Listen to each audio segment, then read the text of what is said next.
மிளகு கடுகு இதெல்லாம் அப்படியே கொரகொரப்பாக அரைச்சிட்டு வந்துடலாம். இது ஒரு மருந்து குழம்பு தான் பார்க்க போகிறோம்.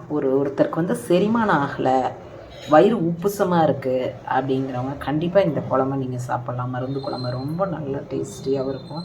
நல்ல பசியை தூண்டும். இந்த குழம்பு சாப்பிட்டீங்க அப்படின்னா நிறைய பசியை தூண்டும். மருந்து குழம்பு எப்படி வைக்கலான்னு பார்க்கலாம் வாங்க.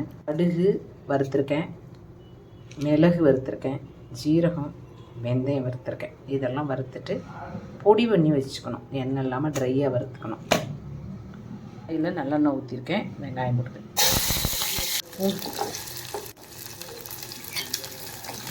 நல்லா வணக்கிட்டேன். கலர் சேஞ்ச் ஆகும், அந்த கோல்டு கலர் மாதிரி வரும். இதெல்லாம் வந்து தக்காளி போட்டுக்கலாம்.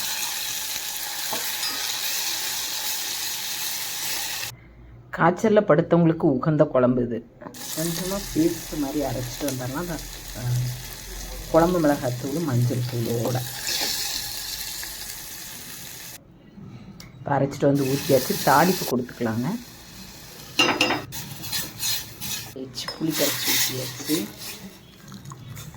உப்பு போட்டாச்சு, பெருங்காயம் கொஞ்சம் போட்டுக்கலாம், வெல்லம் போட்டு இறக்கிடலாம்.